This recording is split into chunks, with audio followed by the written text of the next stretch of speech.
గ్రామ వార్డు సచివాలయ ఉద్యోగులందరికీ నమస్కారం. ఇందులో మనకి ముఖ్యంగా గతంలో కొన్ని సర్వీసెస్ గురించి మనం నేర్చుకోవడం జరుగుతుంది.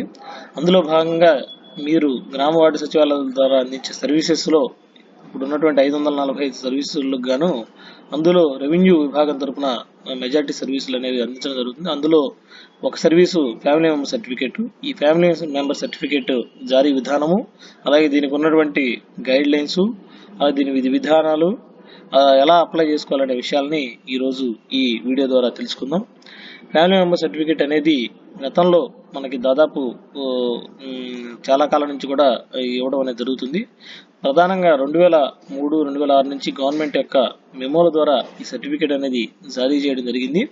తదుపరి 2015 సంవత్సరంలో మొట్టమొదటిసారి దీనికి సంబంధించి ఒక విధి విధానాలతో కూడినటువంటి ఒక జీవోని ప్రభుత్వం వారు జారీ చేయడం జరిగింది. అదే జీవోఎంఎస్ నెంబర్ 145/25/2015. దీనికంటే ముందు పూర్వంగా చూసుకున్నట్లయితే ఒక కుటుంబంలో ఉన్నటువంటి ఎవరెవరు లీగల్ హెయిర్స్, ఒక మనిషి చనిపోయినట్లయితే అతనికి లీగల్ హెయిర్స్, అతనికి వారసులు ఎవరవుతారు అనే దాని మీద లీగల్ హెయిర్ సర్టిఫికేట్ అనే దాన్ని, లేదా సక్సెషన్ అనే సర్టిఫికేట్లు గతంలో రెవెన్యూ డిపార్ట్మెంట్లో కూడా ఇవ్వడం జరిగేది.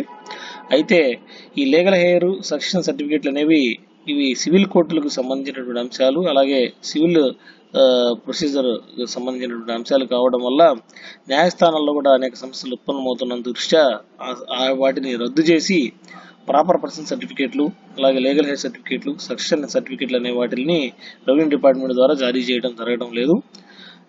ఇవి ఇటువంటి లీగల్ హెయిర్ కానీ సక్సెషన్ కానీ కావాలనుకున్న వాళ్ళు తప్పనిసరిగా సివిల్ కోర్టు ద్వారా మాత్రమే పొందవలసి ఉంటుంది. అందుకని వాటికి ఆల్టర్నేటివ్గా ఈ ఫ్యామిలీ మెంబర్ సర్టిఫికేట్ అనే దాన్ని జారీ చేయడం కోసం ప్రభుత్వం ఉత్తర్వులు జీవోఎంఎస్ నెంబర్ 145/25/2015 కొన్ని విధి విధానాలని రూపొందించడం జరిగింది. ఇందులో ప్రధానంగా రెండు రకాలైనటువంటి వ్యక్తులు అనేవి రెండు రకాలుగా ఫ్యామిలీ మెంబర్ సర్టిఫికేట్ దరఖాస్తు పెట్టుకోవడం జరుగుతుంది.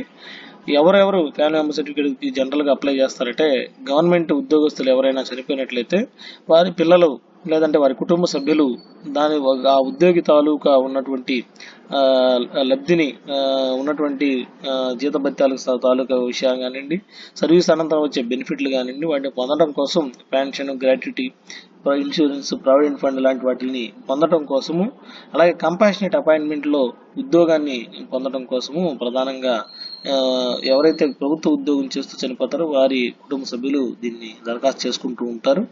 అలాగే కొంతమంది సాధారణ ప్రజానీకానికి సంబంధించి ఏవైతే గవర్నమెంట్ యొక్క స్కీములు కానివ్వండి, ఇన్సూరెన్స్ స్కీములు కానీ, అలాగే బ్యాంక్ అకౌంట్లో ఉన్నటువంటి డబ్బులు మళ్ళా మిగతా కుటుంబ సభ్యులు పొందడానికి, అలాగే ప్రభుత్వం అందించేటటువంటి సిఎంఆర్ఎఫ్, లేకుంటే హౌసింగ్, ఇలాంటి రిలీఫ్, ఎక్స్గ్రేషియాల వంటి వాటి విషయంలో కూడా ఈ బ్యాంక్ మన కుటుంబ సభ్యుల ధృవీకరణ పత్రం, ఫ్యామిలీ మెంబర్ సర్టిఫికేట్ అనే దాన్ని పొందడం కోసం దరఖాస్తు చేసుకుంటూ ఉంటారు. ఈ కుటుంబ సభ్యుల ధృవీకరణ పత్రం లేదా ఫ్యామిలీ మెంబర్ సర్టిఫికేట్ పొందడానికి ఏమేమి జతపరచవలసి ఉంటుందనేది ఇప్పుడు పరిశీలిద్దాం. ఫ్యామిలీ మెంబర్ సర్టిఫికేట్ కోరదలుచుకున్న అప్లికెంట్ సర్టిఫికేట్తో పాటు ఒక అప్లికేషన్ ఫారంని, అలాగే మరి ఎక్కడ అప్లై చేస్తున్నారో అక్కడ ఉన్నటువంటి రెసిడెన్షియల్ అడ్రస్ కానీ, ఆధార్ ప్రూఫ్ని కానీ జత చేస్తూ, దాంతోపాటు కంపల్సరీగా కుటుంబంలో చనిపోయిన వ్యక్తి తాలూకా డెత్ సర్టిఫికేట్ని దీంతో దరఖాస్తుతో పాటు జత చేయవలసి ఉంటుంది. ఎందుకంటే కుటుంబ సభ్యుల ధృవీకరణ పత్రం అనేది వ్యక్తి మరణించిన తర్వాత అతనికి మిగతా వ్యక్తులు ఎవరెవరు ఆయన కుటుంబంలో ఉన్నారు, కుటుంబ సభ్యులు అతనితో ఉన్నటువంటి రిలేషన్ ఏంటి అనేది మనం తెలుపుతూ ఈ సర్టిఫికేట్ జారీ చేస్తాం. కాబట్టి తప్పనిసరిగా మరణించిన వ్యక్తి తాలూకు డెత్ సర్టిఫికేటు, అలాగే ఒక నోటరైజ్డ్ అఫిడవిట్ని మిగతా కుటుంబ సభ్యులందరూ ఎంతమంది సభ్యులు, వారి వివరాలు ఏమిటి, వారి పేరు, వారి వయస్సు, అలాగే చనిపోయిన వ్యక్తితోటి వీరికి ఉన్నటువంటి సంబంధం, ఇవి తెలుపుతూ ఒక నోటరైజ్డ్ అఫిడవిట్ని కూడా జతపరచవలసి ఉంటుంది. అప్పుడు ఈ ఫ్యామిలీ మెంబర్ సర్టిఫికేట్ని మనం ఇలా దాఖలు చేసుకున్న తర్వాత ఇందాక చెప్పినటువంటి జీవోఎంఎస్ నెంబర్ 145 ప్రకారం ఈ ఫ్యామిలీ మెంబర్ సర్టిఫికేట్ని జారీ చేయడానికి తహసీల్దార్ గారు మండల స్థాయిలో కాంపిటెంట్ అథారిటీగా ఉన్నారు. కాబట్టి దీన్ని ఎంక్వైరీ నిమిత్తం ఇవ్వడం జరుగుతుంది. ఈ ఎంక్వైరీని ప్రాసెస్ ఎలాగుంటుందంటే, ఒక ఫ్యామిలీ మెంబర్ సర్టిఫికేట్కి GSWS సర్వీసెస్ ద్వారా కానీ, మీ సేవ ద్వారా కానీ వచ్చిన తదుపరి ఆ అప్లికేషన్ అనేది కన్సర్న్ గ్రామ రెవెన్యూ అధికారికి కానీ, అలాగే వాటర్ రెవెన్యూ సెక్రటరీ గారికి కానీ పంపించడం జరుగుతుంది. వారి స్థాయిలో ఒక ప్రిలిమినరీ ఎంక్వైరీని విచారించి ఆ కుటుంబ సభ్యుల్ని అలాగే చుట్టుపక్కల ఉన్నటువంటి ఈ ఇంటి చుట్టుపక్కల ఉన్నటువంటి వారిని కూడా విచారించుకుని ఈ కుటుంబంలో చనిపోయిన వ్యక్తికి ఈ కుటుంబ సభ్యులు ఎంతమంది ఉన్నారు, వారి వివరాలు ఏంటి, వీరు చెప్తున్న వివరాలు కరెక్ట్గా ఉండేలా సరిపోల్చుకుని వాళ్ళ రిలేషన్షిప్ ఎస్టాబ్లిష్ చేసుకుని దాంతో ఒక నివేదికని ఇవ్వడం జరుగుతుంది.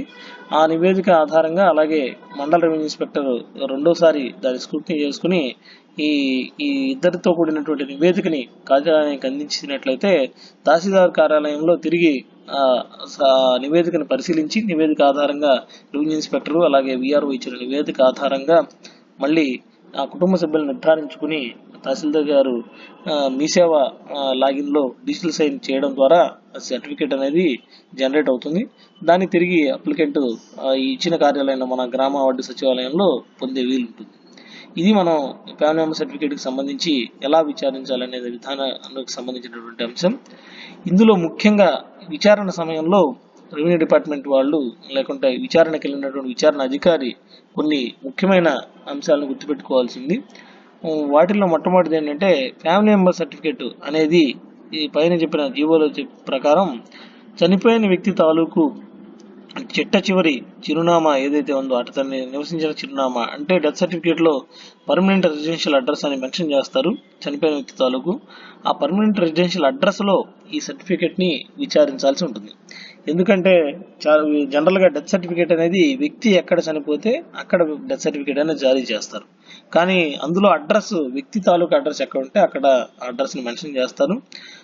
చనిపోయిన వ్యక్తి యొక్క కుటుంబ సభ్యులను తెలుసుకోవాలంటే ఆ వ్యక్తి చివరిగా నివసించిన నివాసం పర్మనెంట్ రెసిడెన్షియల్ అడ్రస్లో విచారించినప్పుడే అతని ఇంటికి ఎవరు వస్తారు, ఎవరు వెళతారు, అతనికి బాగోగులు చూసేది ఎవరు, వాళ్ళతో పాటు ఎవరు నివసిస్తారనే అంశాలు క్షుణ్ణంగా తెలుసుకునే అవకాశం ఉంది. కాబట్టి చనిపోయిన వ్యక్తి యొక్క చిరునామాలో విచారించడం అనేది సరైనదిగా ఉంటుంది.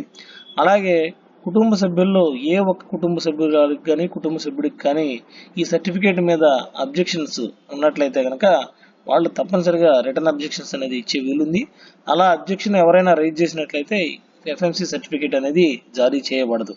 కాబట్టి ఇది గుర్తుపెట్టుకోవడం పాటు పబ్లిక్ కూడా మనం చెప్పాల్సింది ఏంటంటే ఇది లీగల్ హెయిర్ సర్టిఫికేట్ కాదు.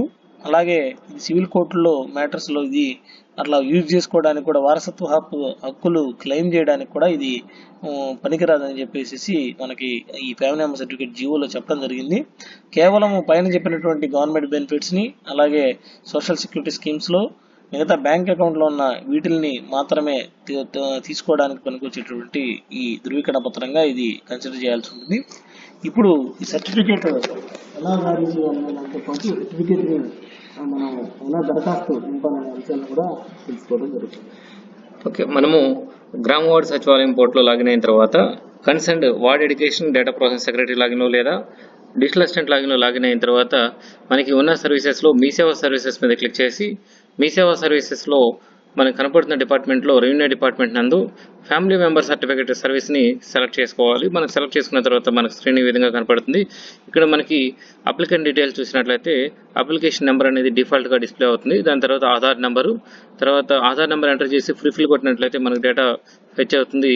లేదంటే మనము అప్లికెంట్ నేము తర్వాత రిలేషన్ ఇక్కడ తండ్రి లేదా హస్బెండ్ ఆర్ వైఫ్ ఇక్కడ ఇచ్చిన రిలేషన్ ప్రకారం మనము ఆ రిలేషన్ సెలెక్ట్ చేసుకుని రిలేషన్తో పాటు ఆ రిలేషన్ నేమ్ని ఇక్కడ మనం ఎంటర్ చేయాలి. తర్వాత gender male or female or transgender, తర్వాత డేట్ ఆఫ్ బర్త్ ఎంటర్ చేయాలి. ఇవన్నీ కూడా అప్లికెంట్ డీటెయిల్స్ సంబంధించి తర్వాత permanent address, door number, locality, district, mandal, village or ward or pin code enter చేస్తాము. తర్వాత మనకి కింద చూపిస్తున్న దాంట్లో ఇక్కడ చెక్ బాక్స్ ఒకటి ఉంది, please select if postal address ఈ సేమ్ యాజ్ పర్మనెంట్ అడ్రస్.